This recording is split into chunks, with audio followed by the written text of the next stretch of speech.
Hello everyone, welcome to my channel Biotronics और मेरा नाम है सूर्यांश तिवारी। तो दोस्तों, आज हम पढ़ेंगे एक बहुत ही इम्पोर्टेंट टॉपिक, ऑफ बाउ प्रिंसिपल। ऑफ बाउ प्रिंसिपल एक बहुत छोटा टॉपिक है, लेकिन इसको इम्पोर्टेंट इसलिए कहा जाता है क्योंकि ये मोस्ट ऑफ द कॉम्पिटिटिव एग्जामों में जो है पूछा जाता है। और क्या होता है कि जल्दीबाजी में हम इसका कॉन्सेप्ट भूल जाते हैं और भूलने के कारण इसमें से कुछ क्वेश्चंस जो होते हैं हमारे गलत हो जाते हैं।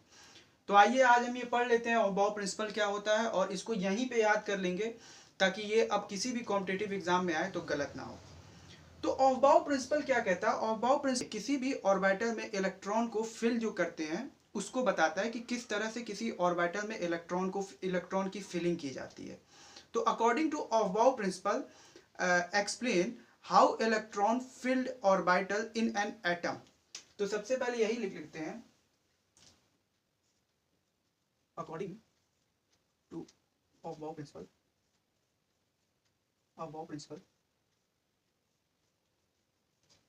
how electron filled orbital, थोड़ा बड़ा लिखता हूँ, orbital in an atom। किसी भी ऑर्बिटल में इलेक्ट्रॉन को फिल करने के जो नियम के बारे में ऑफबाउ ने बताया था। तो ऑफबाउ ये एक्सप्लेन करते हैं कि जब हम ऑर्बिटल्स में इलेक्ट्रॉन की फिलिंग कर रहे होते हैं तो सबसे स्मॉलेस्ट एनर्जी यानी कि जिस ऑर्बिटल की एनर्जी सबसे कम होती है, सबसे पहले हम उसमें इलेक्ट्रॉन्स फिल करते हैं। Then higher and higher energy में ऑर्बिटल में इलेक्ट्रॉन्स हम फिल करते जाते हैं। तो ये भी लिख लेते हैं कि ऑफबाउ ने और क्या कहा था। अच्छा, इसमें एक इंपॉर्टेंट बात याद रखेंगे, ये ऑर्बिटल जो है मैंने लिखा है ये याद रखेंगे क्योंकि कभी कभार ये उसमें आ जाता है, क्या स्टेटमेंट्स में आ जाता है, और स्टेटमेंट्स में ये ऑर्बिटल लाइन ये इंपॉर्टेंट होती है क्योंकि ऑर्बिटल्स अगर ना लिखा हो तो हो सकता है कि आपके स्टेटमेंट वो गलत हो सकता है। तो दूसरा इन्होंने क्या कहा था कि electron are first occupied in lowest energy, यहीं पे लिख दूं, एनर्जी ऑर्बिटल, यानी कि सबसे लोएस्ट एनर्जी का ऑर्बिटल होगा उसमें सबसे पहले इलेक्ट्रॉन भरेंगे, फिर हायर एनर्जी ऑर्बिटल में भरते चले जाएंगे। तो इंक्रीजिंग ऑर्डर ऑफ एनर्जी में हम इलेक्ट्रॉन फिल करते जाएंगे। अब एनर्जी हम कैसे पता करें? तो एनर्जी पता करने के लिए इन्होंने बोला एनर्जी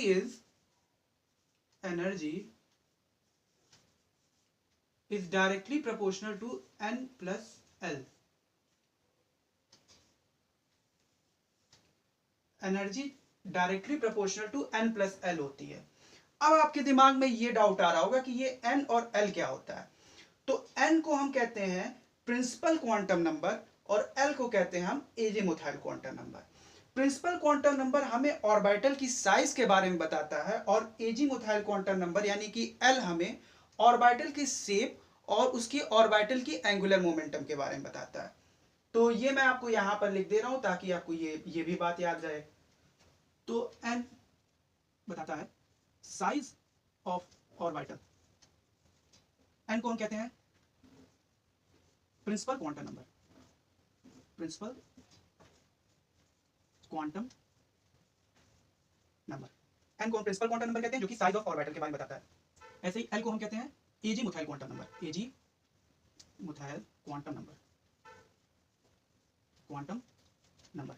ये हमारे ऑर्बिटल के साइज को ऑर्बिटल के शेप के बारे में बताता है और ऑर्बिटल एंगुलर मोमेंटम को बताता है। Explains orbital shape. तो ये आपको दिख रहा होगा, ठीक। उसके बाद मैंने ये बताया ऑर्बिटल, अब energy level is directly proportional to, मैंने कहा n प्लस l।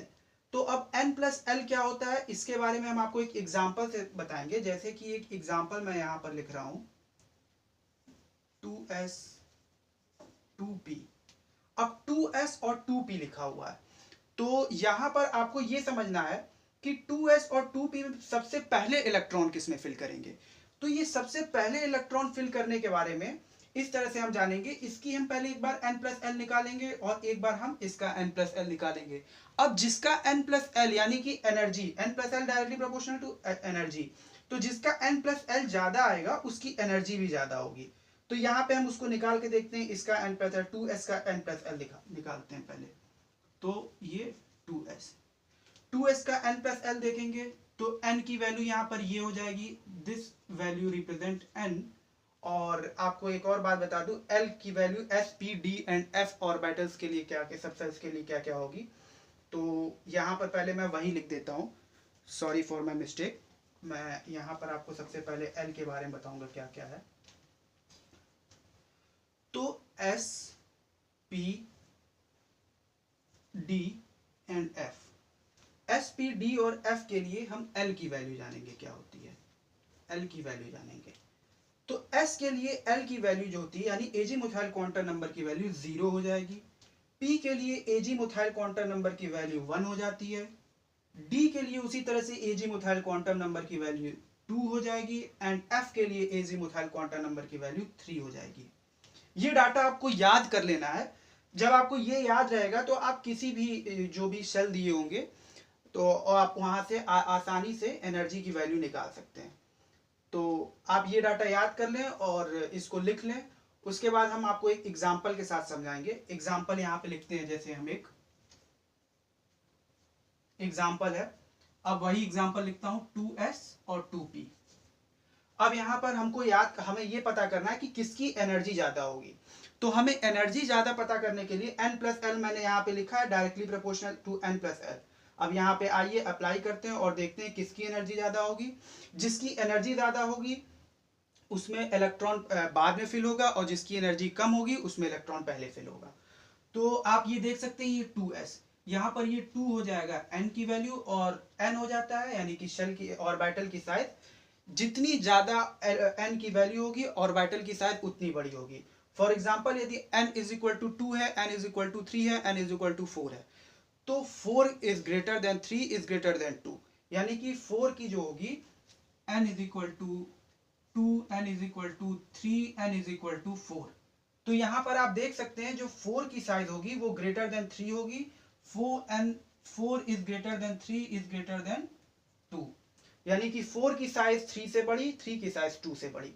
तो वैसे ही ये वैल्यू यहाँ पे n है तो n की वैल्यू हो गई 2 और यहाँ भी n की वैल्यू 2, दोनों की n की वैल्यू इक्वल हो जाएगी।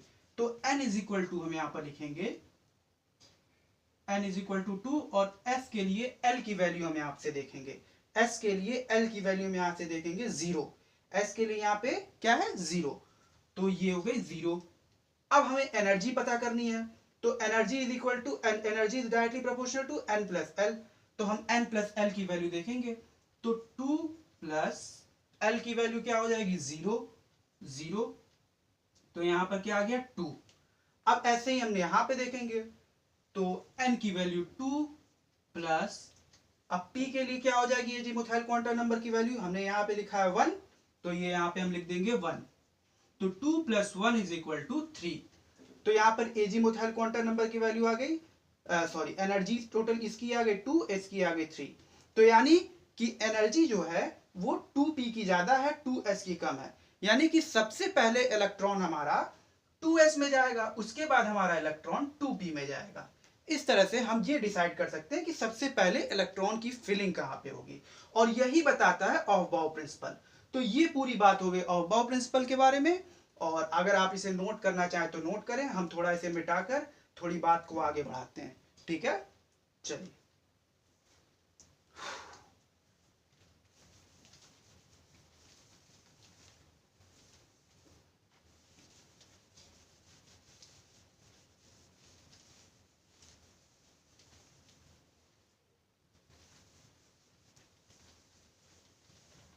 अब मैं यहां पर एक एग्जाम्पल लिखूंगा और एग्जाम्पल लिखने के बाद आपको ये बताऊंगा कि कौन सी एनर्जी किस तरह से सब में फिल होंगे, इलेक्ट्रॉन्स कैसे फिल होंगे।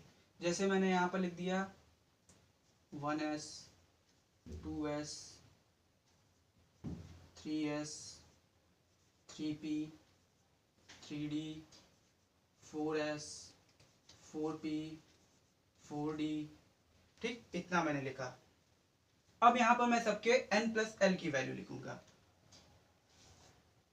ठीक। जब मैं n प्लस एल बोलूं तो आप समझ लीजिएगा energy, n plus L is directly proportional to energy. तो 1 के लिए 1 प्लस 0 इज इक्वल टू 1, फिर यहाँ पे 2 के लिए 2 plus 0 is equal to 2, 3 plus 0 is equal to 3, 3 plus 1 क्या होगा, 3 प्लस 1, यहाँ से देख सकते हैं n प्लस एल की value 3 plus 1 is equal to 4, 3 plus, अब 3d दे रखा है तो 3 plus 2, 3 plus 2 is equal to 5, 3 plus 2 is equal to 5, 4s, 4 plus 0, 4 plus 0 is equal to 4, 4 प्लस p की वैल्यू क्या हो जाएगी 1, तो 4 प्लस 1 इज इक्वल टू 5, और 4d की वैल्यू 4d के लिए 2, तो 4 प्लस 2 इज इक्वल टू 6, ठीक। आपको उम्मीद है ये बात समझ में आई होगी। अब मैं यहाँ पे देख सकते हैं आप जैसे कि एनर्जी लेवल की, सबकी एनर्जी लेवल दे रखा है 1 2 3 4 5 5 6। अब क्या करेंगे, यहां इस दो केस में आप देख रहे हैं 4p एंड 3d, यहां इन दो केस में दोनों की एनर्जी इक्वल आ चुकी है। अब इस केस में क्या करेंगे, अब यहां पर जब energy level n plus L की बराबर हो जाती है तो हम यहां पर n की प्रियोरिटी देते हैं, यानी कि प्रिंसिपल क्वांटम नंबर को प्रियोरिटी देते हैं। जिसकी प्रिंसिपल क्वांटम नंबर की वैल्यू जितनी ज्यादा होगी उसकी एनर्जी उतनी ही ज्यादा होगी। जैसे अब यहां पर 3d और 4p में देख सकते हैं कि आप एनर्जी इक्वल है, लेकिन आप यहां पे n की वैल्यू देख सकते हैं, n यानी कि ये n की वैल्यू आप यहां पर देख सकते हैं कि इसकी 4 है और इसकी 3 है।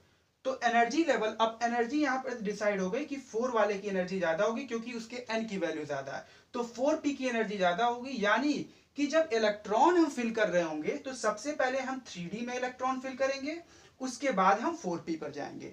और हम एनर्जी ऑर्डर एक बार यहां पर लिख दें तो सबसे पहले हम देखेंगे 4d की सबसे ज्यादा एनर्जी है, 6 लिखा हुआ है, एनर्जी का ऑर्डर यहां पर लिख दें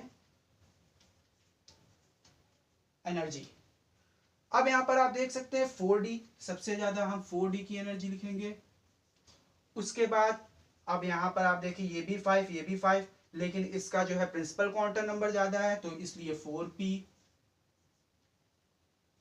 उसके बाद ये देखिए आप यहां पर 4s।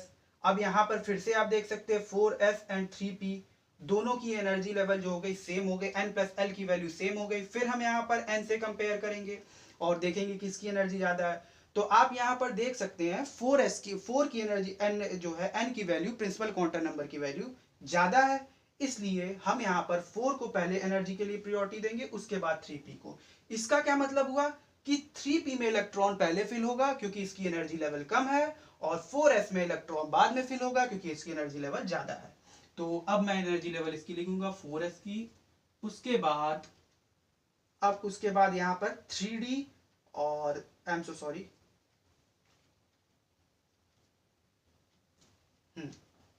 तो मैंने यहां 4p लिखा, लेकिन n प्लस एल से आप देख सकते हैं कि अब 3d की इसके बाद ज्यादा है, 3d में 5n प्लस एल, 4s में 4 हो जाएगा, इसलिए हम 3d को पहले लिखेंगे यहां पर 3d।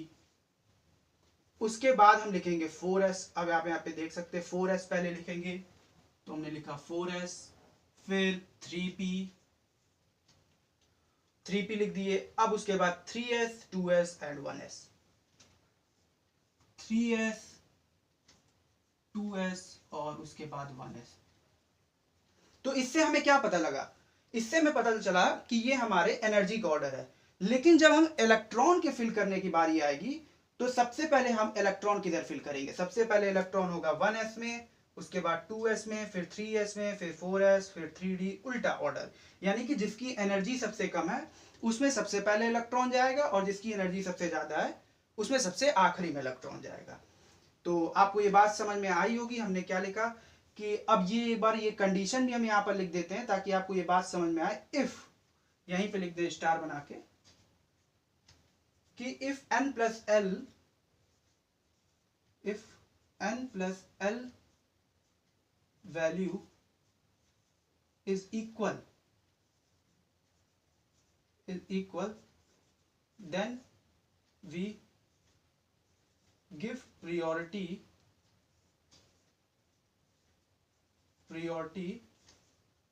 To n value, n value. इसका क्या मतलब है? इसका वही मतलब है जो मैं आपको नीचे समझाया कि n प्लस एल, जैसे कि ये एग्जांपल में हो गया 3d and 4p, n plus L की वैल्यू जब इक्वल हो जाती है तो हम प्रियोरिटी n वैल्यू यानी प्रिंसिपल क्वांटम नंबर को देते हैं n वैल्यू को, जैसे मैंने यहाँ पर दिया आपको, ये देख सकते हैं एग्जाम्पल के साथ। ठीक है, तो आपको ये बात समझ में आई होगी। और एक आपको एक्सेप्शन बताऊं, एक्सेप्शन हाइड्रोजन लाइक एटम्स में होता है, यानी सिंगली इलेक्ट्रॉन फिल्स एटम्स में होगा।